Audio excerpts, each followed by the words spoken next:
Welcome back to this lecture on the biblical flood. 2 Peter 3 verse 3 to 7. Knowing this first, that there shall come in the last days scoffers, walking after their own lusts, and saying, Where is the promise of his coming? For since the fathers fell asleep, all things continue as they were from the beginning of the creation. For this they are willingly ignorant of, that by the word of God the heavens were of old, and the earth standing out of the water and in the water, whereby the world that then was, being overflowed with water, perished. But the heavens and the earth which are now, by the same word are kept in store, reserved unto fire against the day of judgment and perdition of ungodly men. Verses 5 and 6 in the New Living Translation reads as follows. They deliberately forget that God made the heavens long ago by the word of his command, and he brought the earth out from the water and surrounded it with water. Then he used the water to destroy the ancient world with a mighty flood. Now the flood took place around 2,500 years BC and lasted for approximately 1 year. This is confirmed in the Word of God, while nature provides clear evidence testifying to this fact. So was it a local or was it a worldwide flood? If it was a local flood, why didn't God simply instruct Noah to move further away to a high-lying mountainous area somewhere? Why did he have to take birds on the ark? They could have just flown away. But more importantly, although God judged the world by a flood, he also promised that this will never occur on a worldwide scale again. And as a sign of his promise, he gave us the rainbow.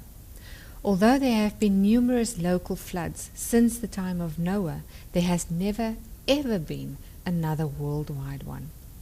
If the biblical flood was only a local flood, that would mean that God has broken his promise over and over again to never again send a flood such as in the days of Noah.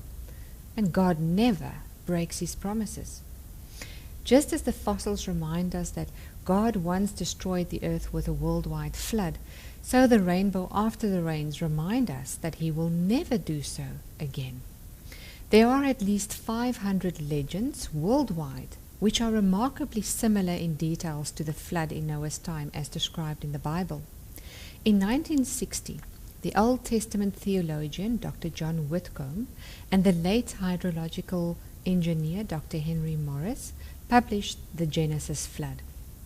There has never before or since been a single piece of work that was so effective in encouraging Christians to believe in the divinely inspired scientific accuracy and authority of the Bible.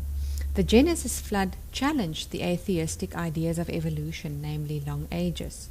By effectively combining what the Bible teaches with scientific data, including hydrology, geology, and archaeology, Whitcomb and Morris's work confirmed that the biblical text describing a recent worldwide flood, not a limited local flood without much impact, was true. They further indicated how the existence of the geologic column is hereby explained. While we are now talking about the flood, keep in mind once again that none of us were there, which is why we need to draw conclusions regarding the circumstances before the flood by looking at fossils and landscapes and by comparing that to the biblical revelation. Now, some creation scientists have proposed that there used to be a thick water vapor canopy, a column, around the earth. However, a lot of research has been done on this, and if it were true, this canopy could never have been thicker than 2 meters, since this would have caused the temperature on Earth to be far too hot due to the greenhouse effect of carbon dioxide, which prevents warm air from leaving the Earth. Most creation scientists today have rejected the idea of a thick water vapor canopy. It appears as if the climate before the flood was nice and warm all the way from the North Pole to the South Pole, mainly due to more ground surface, since deserts, glaciers, ice caps, and the associated higher sea levels probably didn't exist before the flood. More ground surface provides space for the growth of a much larger number of plants, which again resulted in a higher percentage of carbon dioxide in the atmosphere. The total amount of carbon locked into the fossils in Earth's crust is at least 100 times more than the carbon present in the biosphere today. The biosphere is the air and the sea and the lakes, rivers, soils, plants and animals. But why? Because of the burial of billions of organisms during the flood. The warm climate is also confirmed by the type of plant fossils present today all around the world, even in the northern and southern parts, as well as under Antarctica's ice caps, where coal seams have been discovered. These coal seams contain plants which don't grow in the polar regions today, but only in warmer parts. The fossils provide us with a photo of the life that existed on Earth the day that Noah went into the ark. It reveals a pre-flood world that was very green and moist and absolutely teeming with plants and animals. Very likely only broad rivers and small shallow seas existed. Before the flood, most of the water was probably located at a depth of 10 to 20 kilometers beneath Earth's crust, where there is still a lot of water present today. Dinosaurs were alive, but most of the larger ones were vegetarian. They were herbivores, and most of the violent ones probably spent all of their time hunting these herbivores. However it may be, the sin of man affected the whole world very negatively. Before the flood, everything ate plants, not each other. Genesis 7:11, in the 600th year of Noah's life, in the 2nd month, the 17th day of the month, the same day were all the fountains of the great deep broken up, and the windows of heaven were opened. Now this sentence contains a lot of information.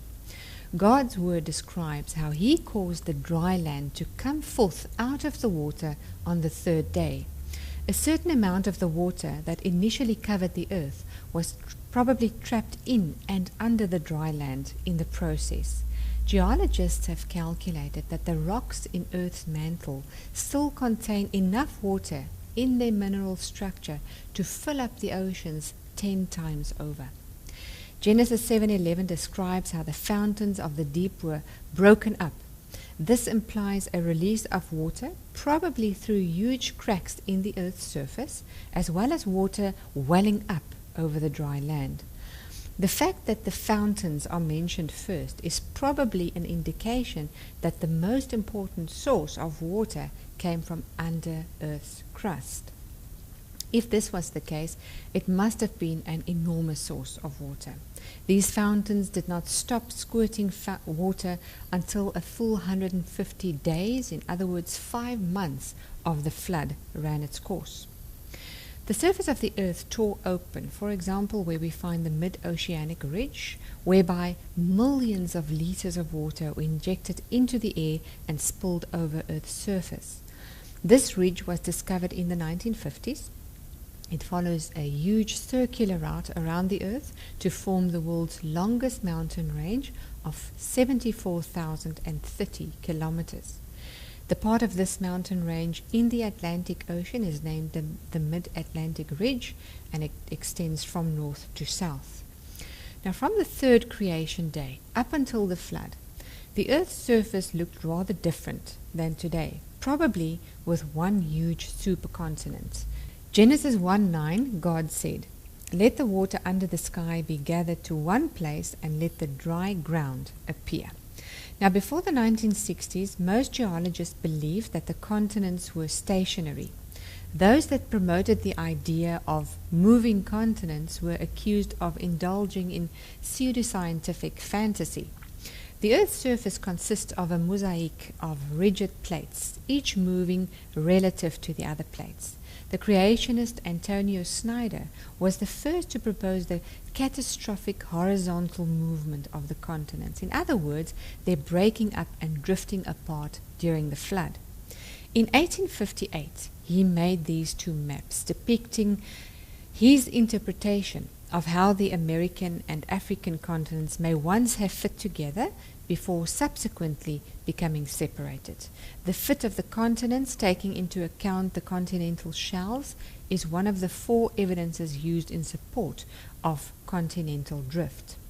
Also, the correlation of fossil types across ocean basins provide evidence in support of continental drift. A zebra stripe pattern of magnetic reversals, which formed parallel to mid-oceanic floor rifts in the volcanic rock, was recorded in many areas, which implies seafloor spreading along the rifts. Now, seafloor spreading happens along mid-ocean ridges, such as the Mid-Atlantic Ridge, when molten material from the mantle rises up in the gap between the plates, cooling to form new crust under the ocean. At the time of cooling, some of the rock's minerals acquire magnetism from the Earth's magnetic field, recording the field's direction at the time. This happened as the new ocean floor was created and the continents were pulling apart. Interestingly, plate tectonics was introduced by a creationist long before it was ever considered by evolutionists, and today it is accepted by most mainstream secular scientists. Yet they refuse to acknowledge that creationists are true scientists. The current theory that incorporates seafloor spreading and continental drift is known as plate tectonics. The creationist Dr. Baumgartner, working at Los Alamos National Laboratory in the USA, used supercomputers to do all the relevant calculations, and he is actually credited with developing the best 3D supercomputer model of plate tectonics. The model has been independently duplicated and verified by others, and according to Dr. Baumgartner, the cold, dense, and therefore heavy ocean floor, heavier than the continents, began to sink into the less dense mantle beneath. This created friction which generated heat in some parts of the mantle, especially around the edges of the sinking floor. The heat softened the adjacent mantle material, making it less resistant to the sinking of the ocean floor. In other words, it lowered the viscosity, so that the edges of the plate started sinking faster into the mantle, dragging the rest of the ocean floor along in a conveyor belt fashion. The faster movement created more friction and more heat in the surrounding mantle material, reducing its resistance even further, and so the ocean floor moved and sank even faster, peaking at a speed of meters per second rather than millimeters per year, the speed at which plates are moving today. Now, at that speed, the sinking plates could have reached the bottom of the mantle, which is about 2,900 kilometers below the surface, in 15 days. It was more like a tectonic sprint than tectonic drift, which is why it's called runaway subduction. Interestingly, seismic observations, a sort of CAT scan of the inner planet, provided evidence that there are slabs of rock the size of continents and colder than the surrounding mantle material at the bottom of the mantle. It could not have been there for too long, otherwise it would have totally been melted and mixed beyond recognition with the surrounding mantle material. Now, as the ocean floor sank and rapidly subducted adjacent to the pre-flood supercontinent's margin, elsewhere the Earth's crust would have been under such immense tensional stress that it would be torn apart, rifted, thereby breaking up the pre-flood supercontinent and the ocean floor as well, creating rapid extending crustal spreading zones along cracks in the ocean floor. Hot mantle material displaced by the subducting slabs would well up and rise to the surface along these spreading zones, so the new ocean floor was dramatically hotter, especially in its upper 100 kilometers. This caused the ocean floor to rise 1 to 2 kilometers higher than before, and implies a dramatic rise in the global sea level. This higher sea level floods the continental surface, laying down large areas of sedimentary deposits on top of the continents. As the ocean floor cooled, it sank into the mantle, resulting in further catastrophic vertical movements. Now, as the plates were being pulled into the mantle by gravity, there was a circulation, a stirring, or a large-scale displacement of semi-solid mantle material going on, as indicated by the white arrows in the figure. Circulating cooler material down to the core, or the mantle boundary, just above the liquid core, and as the convection increased, it would have increased heat loss from the core, producing a flipping of the Earth's magnetic field in the solid core. And as mentioned earlier, these magnetic reversals were recorded in the new ocean floor as it was being produced. The new, very hot ocean floor, formed by molten rock from the mantle, would have evaporated enormous amounts of ocean water into steam, producing a linear geyser of superheated steam along the whole length of the various rifts. Genesis 7:11, and the windows of heaven were opened, and this water fell down on the earth. We already know that a reduced water canopy of 2 meters or less around the earth could not have made a significant contribution to the 40 days and nights of rainfall. Atmospheric water alone could not have been the only source of water for the flood. The molten rock, which evaporated copious amounts of water, formed superheated steam, which would have dispersed, condensing in the atmosphere to cause intense global rainfall, and this could account for the 40 days and nights of rainfall, persistent rainfall. The mechanism proposed by the catastrophic plate tectonics model supplies an extremely reliable explanation for various mechanisms operating during the flood. There was also another type of fountain that broke open at this time, the reservoir of the underground molten rock, or magma. There are many volcanic rocks found scattered in between the fossil-bearing sedimentary strata. It is therefore very likely that this breaking up of the fountains also included a series of volcanic eruptions, and that the volcanic rock layers were laid down in between the sedimentary layers during the flood event. Large amounts of water were released from beneath the surface in the process. Up to 70% of what is released from a volcano is actually water in the form of steam. An estimated 60,000 seamounts occur on the seafloor, and seamounts are suboceanic extinct volcanoes. Violent storms occurred, and the water level continued to rise. Vast mats of vegetation, volcanic fire, and lava all worked together to create utter chaos and mayhem. Fast-flowing water, powerful turbulence, and massive back-and-forth wave actions resulted in the deposition of sedimentary layers. Fossils provide evidence of a disastrous catastrophic event and a rapid burial.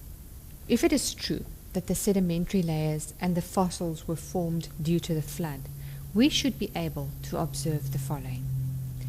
The relatively simple single-cell organisms which still occur in the deep rock layers today should be widespread mainly in rocks dated as Precambrian. These include organisms such as bacteria and algae that form stromatolites, as well as other microscopic fossils, traces of fossils, and fossil remains such as graphite. Hydrodynamic sorting would cause smaller, denser organisms with a low buoyancy to be buried first, since they will settle out of the sediments faster, while those with high buoyancy, or the floaters, may not have been buried at all. Animals that lived in the lower strata or layers, for example the marine invertebrates on the sea bottom, should mainly, but not exclusively, be buried there. Since the flood began in the sea, when the fountains of the deep burst forth, we would expect enormous amounts of muddy sediments and marine invertebrates to be ripped up by the turbulent waters. As the floodwaters inundated the continents, huge numbers of these shallow marine invertebrates were buried on the continents in rapid succession. Marine and other water plants will generally occur lower than swamp vegetation, which again will occur lower than mountainous vegetation. Fish fossils should be widespread, but generally lower than amphibians and reptiles.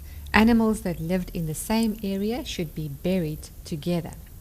Because many animals group together, especially when threatened, fossilized animal groups should occur buried together.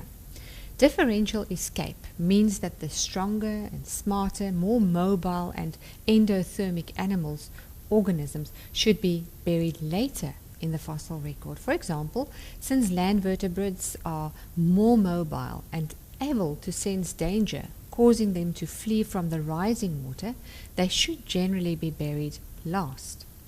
Their fossilized tracks, which is often a testimony of how they fled, should occur in the lower layers.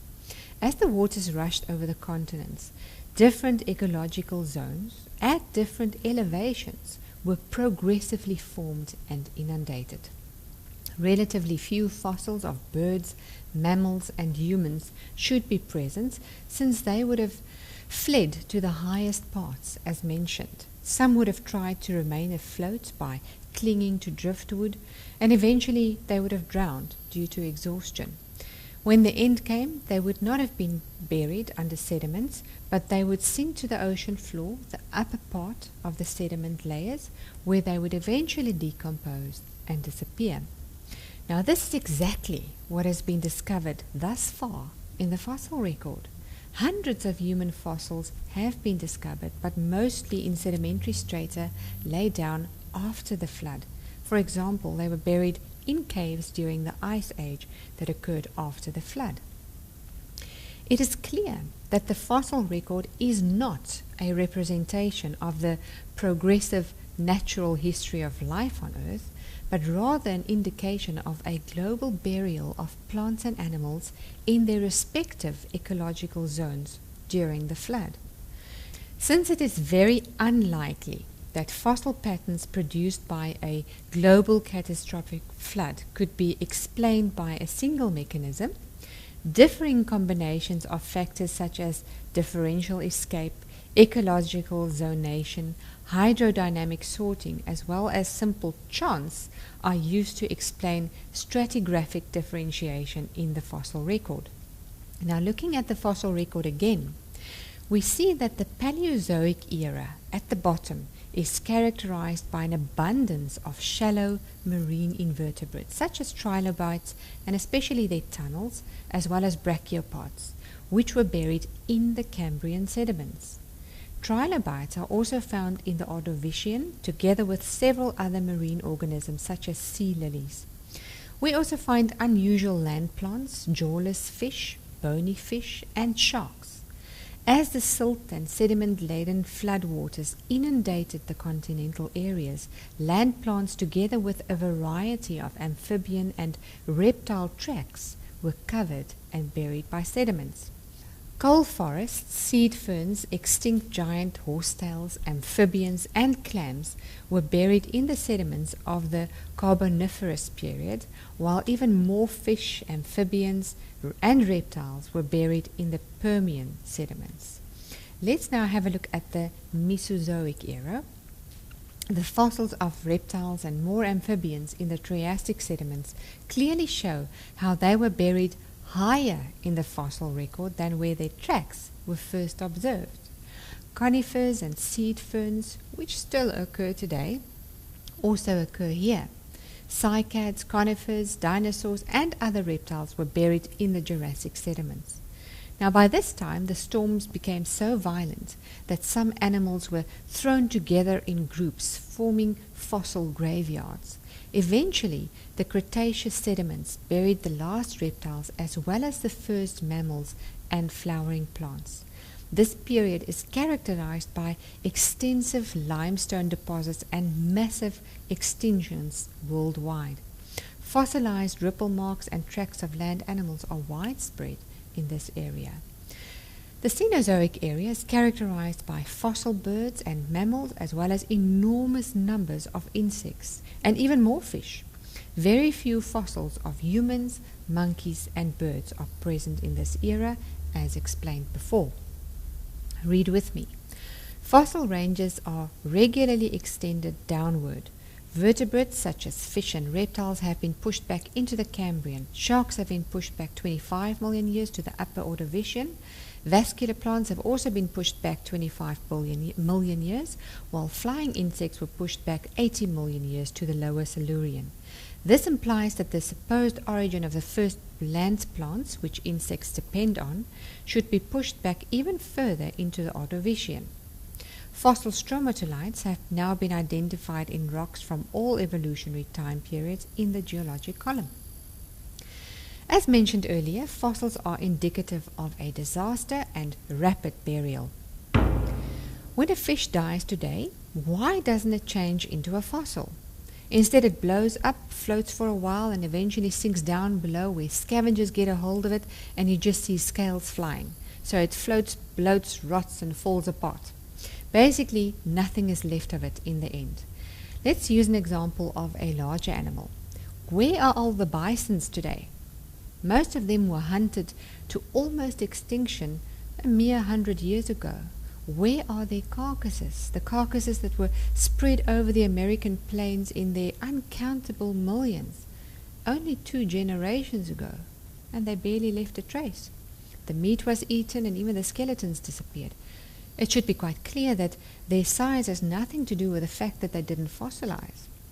There is an excess of fossilized plants in the strata. Yet today, when a plant dies, even a baobab, it simply turns back into dust over time. Why doesn't the plant fossilize?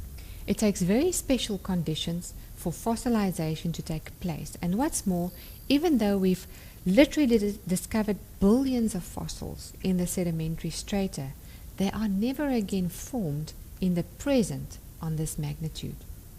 What we need is a rapid death, a rapid burial, and high pressure to enable sealing.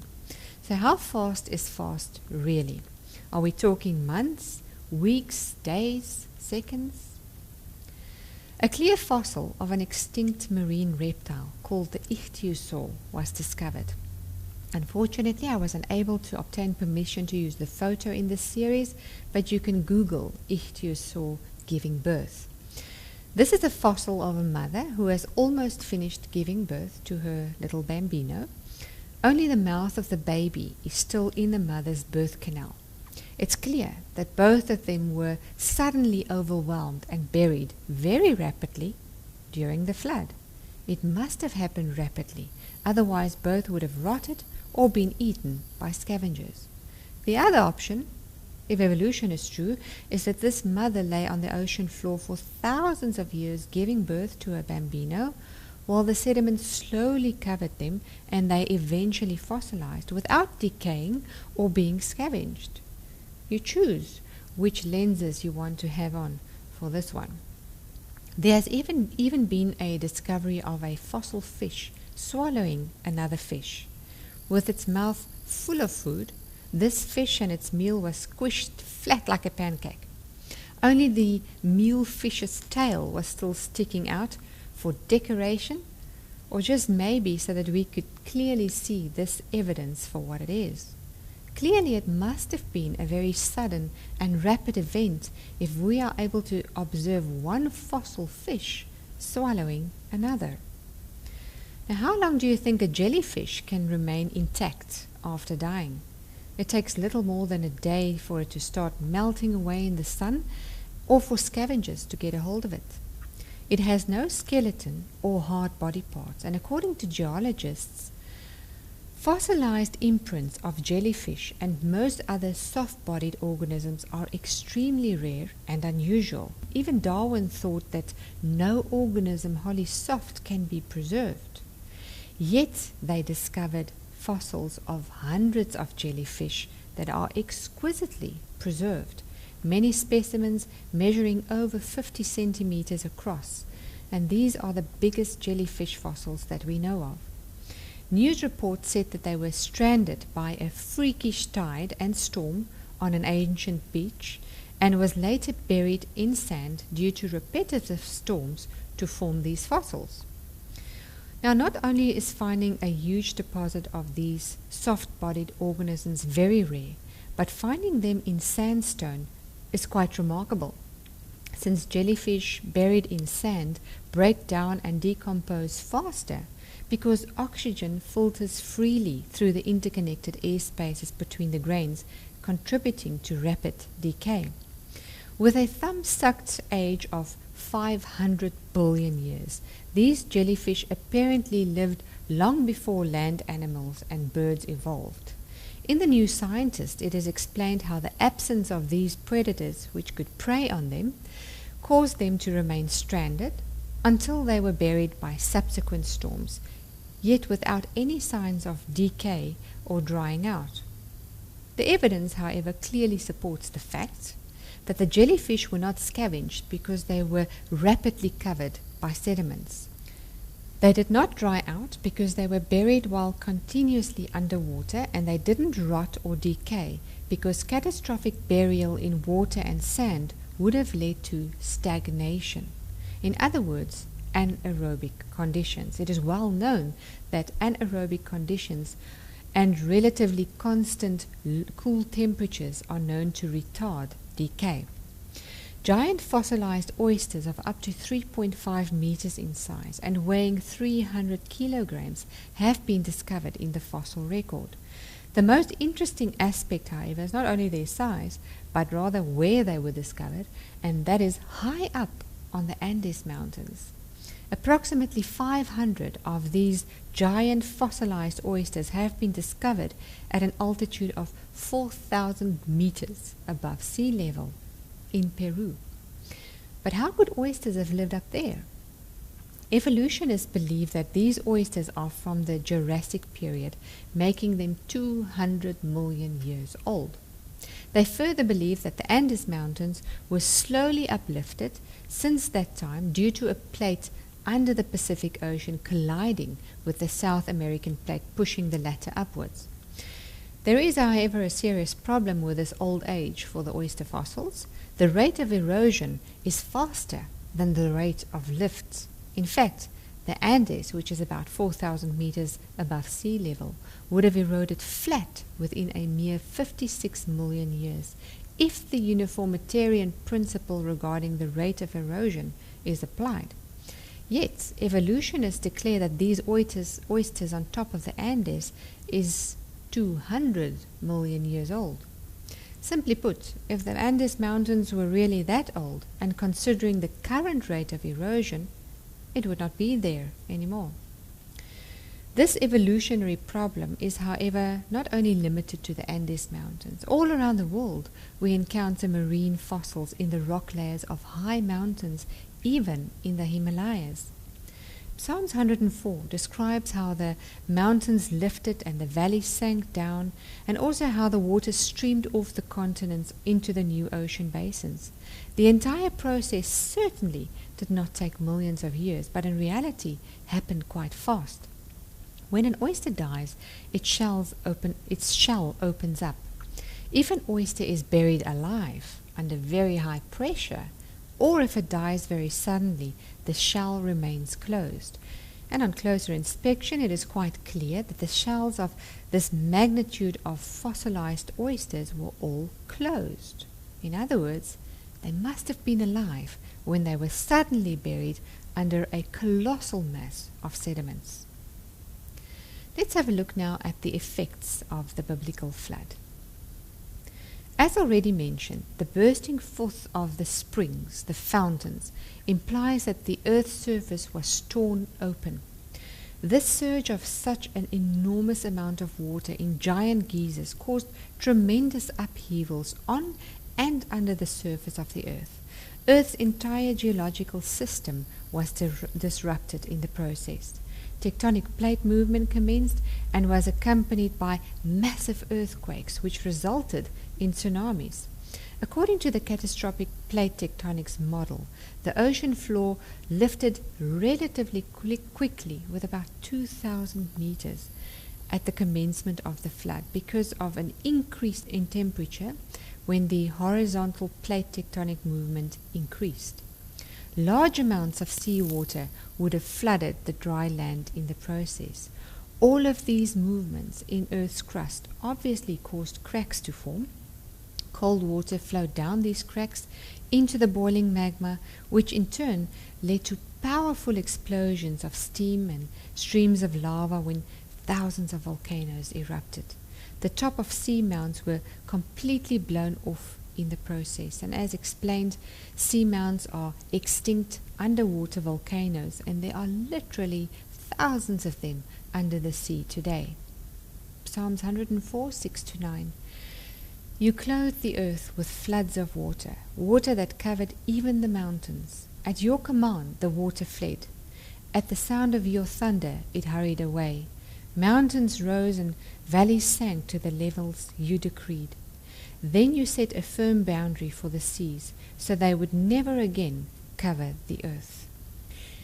If you ever needed a fantastic source of accurate historical information, try the Bible. From Psalms 104, it is quite clear that God drastically altered Earth's topography. This verse also implies that vertical Earth movements were the dominant tectonic forces operating at the close of the flood. Flood waters continued to rise, and soon there was a global sea, because the waters covered even the highest mountains, mountains which could not have been very high before the flood, but we'll talk about this again shortly. As the waters rose, earthquakes, volcanic activity, and tectonic plate movement increased. This global water mass eventually flattened the pre-flood topography through erosion. After the water covered the highest mountains, God spoke, and the waters hastened away. God set a firm boundary so that this water would never again cover the earth. His promise is repeated in Isaiah 54:9. This very same flood water is in today's oceans. All the mentioned forces and the relatively rapid tectonic plate movements contributed to certain areas being pushed up, the continental masses and the mountains, and other areas sinking down under the pressure of the water that streamed off the continents into the newly formed ocean basins, exactly as described in Psalms 104. This enormous and fast-moving body of water would have caused extensive erosion, which contributed to the basic formation of our landscapes today. The cooling of the new ocean floor would have increased its density, causing it to sink and thus receive the waters that stream off the continents. Under the weight of all this water, the basins began to stabilize. Interestingly, the resting place of the ark in the mountains of Ararat, believed to be in a tectonic active region, which is believed to be the junction of three crustal plates. By the end of the flood, new continental land masses with new mountain ranges of folded strata arose from the water. We all know that rocks are not flexible at all, which is why the folded mountains must have formed quite rapidly while the sediments were still relatively soft. Otherwise, they would have completely disintegrated. Remember, folded mountains did not form from volcanic action. It wasn't soft lava, igneous rock, that hardened over time. Folded mountains consist of sedimentary rock. The still soft sediments were distorted and twisted and crumbled and folded in an effort to adapt to the enormous release of energy from all the aforementioned forces. Folded mountains can be clearly seen in the Swartberg Mountains. These photos were taken between Barrydale and Montague, and also show a vivid example of a disconformity. This is where a collection of vertical, horizontal or sub-horizontal strata was eroded down before additional layers were deposited horizontally on top. So the layers were distorted and folded, and under immense pressure erosion took place on top of these layers before a new horizontal layer were laid down on top of it. Other layers were uplifted or pushed up diagonally, sometimes up to 90%, as you can see in the following photos taken at Loskop Dam in Mpumalanga and Kamanasi in the Western Cape Province, South Africa. From all these immensely powerful movements, our present non-volcanic mountain ranges arose. Folded mountains are one of two types of mountains. The other type is volcanic mountains. Both came into existence more or less during the same time period, although volcanic activity continued on a much smaller scale than after the flood than during the flood. It is generally accepted that most of the mountain ranges were uplifted during the Pleistocene or late Pliocene. Both of these periods occurred shortly after the flood, and therefore is in agreement with flood-related events. Mount Everest didn't exist before the flood, but formed when the Indian and Asian plates collided. This is also explained very well in the tectonic plates model. Today, Mount Everest is almost 9 kilometers high, while the Mariana Trench near Guam is almost 11 kilometers deep. Jacques Cousteau is well known for introducing us to the underwater world with his many documentaries that he made. He also helped develop the aqualung, which later developed into scuba, and he explained how, if it were possible to flatten the earth by evenly leveling the mountains and pushing up the basins, the world would be covered by water as deep as 2.7 kilometers. There is more than enough surface water around to cover the whole earth. The topography just needs to be more level. Remember, 70% of the earth's surface is still covered in water today. And keep in mind that the mountain building process could not have commenced before the flood because of the following reason. Genesis 7:20, the water prevailed 15 cubits upward and the mountains were covered. The New Living Translation says it a bit clearer, rising more than 22 feet, which is 7 meters above the highest peaks. Now, if the highest mountains of 9 kilometers above sea level today were covered by water that rose 7 meters higher than that during the flood, the world would forever have been covered with water because the continents would have been too deep under the water. The mountains had to have been lower than they are today, and there had to have been geological sinking and upheavals to make room for all that water and for us. The ocean today is much deeper than before the flood because now it needed to serve as a reservoir for the massive amounts of water from the flood. It is quite clear that this was an act of an immensely powerful but yet infinitely merciful God. Job 38:10-11. When I fixed my limit for it and set bars and doors, when I said, this far you may come, but no farther, and here your proud waves must stop. Dr. Jonathan Sarfati points out this irony. NASA scientists simply accept that there have been catastrophic floods on Mars that carved out canyons, although no liquid water is present today. They even refer to a Noachian epoch. Yet they refuse to accept that a global flood happened on Earth, where there is enough water, 70% of the Earth's surface, to cover the whole planet to a depth of 2.7 kilometers. You know, maybe if it wasn't recorded in the Bible, they would not have had any problem with a global flood on Earth. Let us now have a look at volcanic activity and its relation to the Ice Age. We rewind to the year 1883. Krakatoa was a volcanic island which was located between Java and Sumatra. The volcano had been raging for a few months when a lateral crack suddenly arose. Seawater streamed down the crack right into the main artery. This led to one of the most violent eruptions in the last 100 years and eventually led to the complete destruction of the island. Only a ring of small islands remained. There are literally thousands of extinct volcanoes located in the Pleistocene and even in the post-Pleistocene layers around the world, which indicates that they were still active close to the end of the flood and for a period thereafter while the water receded. This includes seamounts. Now this illustration shows the global distribution of an estimated 60,000 seamounts.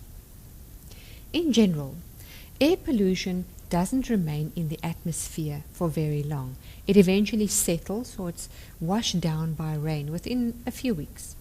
However, when those pollutants such as dust and ash are shot up right into the stratosphere, which is located 16 to 48 kilometers high, they remain there for several years.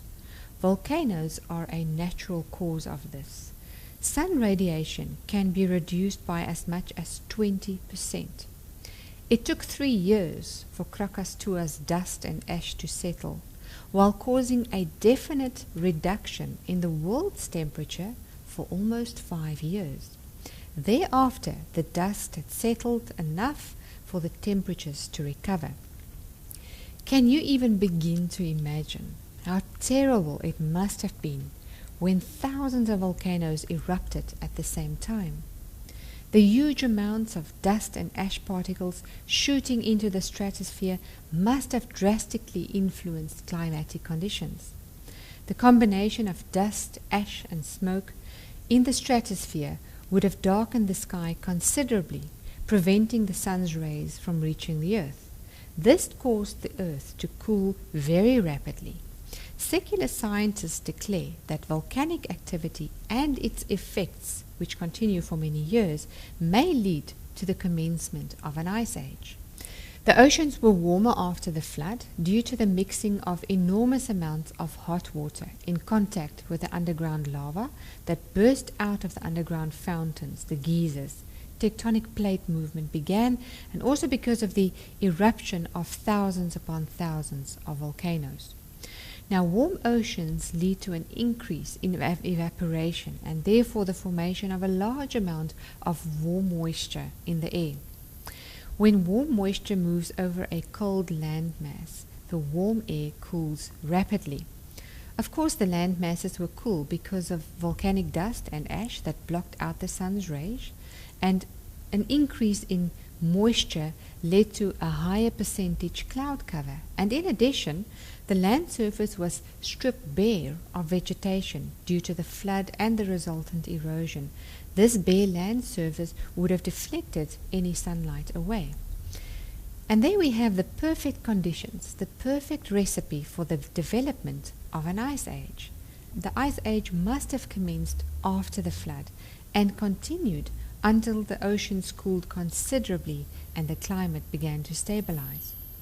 Most creation scientists believe that the ice age lasted for approximately 700 years. It happened only once, and it never covered more than 1/3 of the Earth's surface. Remember, a number of successive cold winters will not cause an ice age. A lot of moisture is required, and therefore an enormous amount of warm water, and at the same time a cold land surface, as explained. Those conditions occurred only once in the history of the world. Evolutionists believe that many ice ages have occurred over the last 2 million years, only 5 of them being of major significance.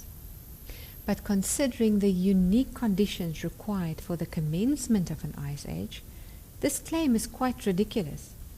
Amid all the volcanic eruptions and explosions, the poles froze and the animals in the far north were trapped and overwhelmed by the freezing cold conditions and ice. One of these animals was the giant mammoth, a type of elephant with long hair. Other animals that were suddenly frozen include bears, wolves, jackals, saber-toothed tigers, lynxes, horses, camels, goats, bison, sheep, rats. In other words, well-known animals. It appears as if the animals were exposed to severe stormy conditions and that some of them froze very quickly. Although 6 intact, frozen mammoth carcasses have been discovered, the majority of them show signs of decomposition before they were frozen and buried, including the presence of pupae of carcass-consuming flies and signs of scavenging from animals. Of the pristine frozen carcasses, some even had undigested food in their stomachs, and the majority of plant species identified in their stomach still grow in warm climatic conditions today. This provides further evidence of the change in climatic conditions that occurred especially in northern Siberia and Alaska. The remains of hundreds of thousands of mammoths in northern Europe, Siberia and Alaska have been discovered, the last two countries with an estimated 1 million mammoth remains. Some creation scientists have claimed that an extraordinary snap freeze is required to preserve the undigested stomach content. However, undigested stomach contents have also been discovered in non-frozen mastodon remains in Ohio, USA. The stomach of the elephant acts as a storage pouch for food, while the fermentation and digestion of the food mainly occurs in the cecum and colon. This is why the stomach contents of an elephant remains largely undigested. It is reasonable to assume that mammoths would be similar to elephants in this regard. This, in addition to the clear signs of decomposition as explained above, provides further evidence that a snap freeze is not required to explain this occurrence. In other cases, mammoths have been discovered of which the meat was still edible. Dogs ate it, and even some people, millions of years old. What do you think? Mammoth remains have been discovered as far as Mexico, indicating that they were probably well adapted to a wide variety of climatic conditions. Rock paintings of mammoths were made by people who obviously lived with them after the flood. How else would you draw something in such detail if you've never seen it before? Since the remains of these mammoths were discovered on top of the flood sediments, they had to have frozen sometime after the flood. Gale force winds would also explain why so many of them were discovered in groups. Very interesting results were obtained with carbon-14 dating on mammoths. We'll get to that. The freezing of the poles caused two things. Large amounts of water were suddenly locked in at the polar regions, and sheets of ice from the North Pole started sliding southwards off the continents. Scientists refer to this as the glacial period. Old Earth scientists declare that it took thousands of years for ice caps to form, and the mere fact that they exist serve as evidence of long ages. But then, as usual, another unpleasant surprise awaits them just around the corner. During the Second World War in 1942, a squadron of 8 P-38 Lockheed Lightning fighter planes took off from their base in Greenland en route to Britain. A snowstorm forced them to turn back. Although they had to do an emergency landing, they were all safe. Pat Epps, a wealthy entrepreneur, decided to retrieve the aircraft, but he could not find them at first. After 11 years of searching, they found the aircraft in 1988. This is 46 years after the landing. 1.6 kilometers from the original location and buried under 75 meters of ice. The assumed burial depth of about 10 meters was likely based on the average precipitation in Greenland of about 32 centimeters per year. However, the southeast corner of the Greenland ice sheet is a relatively warm area with very high snowfall. Precipitation is actually over 70 centimeters per year.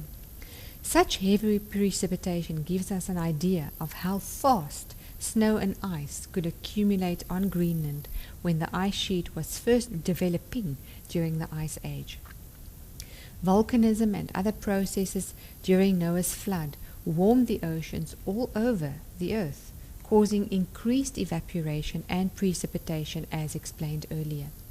So the Greenland and Antarctic ice sheets would have grown rapidly in the post-flood period.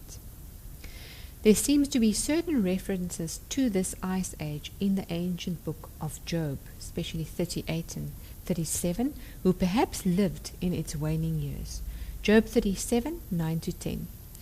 From the chamber of the south comes the whirlwind, and cold from the scattering winds of the north. By the breath of God, ice is given, and the broad waters are frozen. Job 38, 29-30.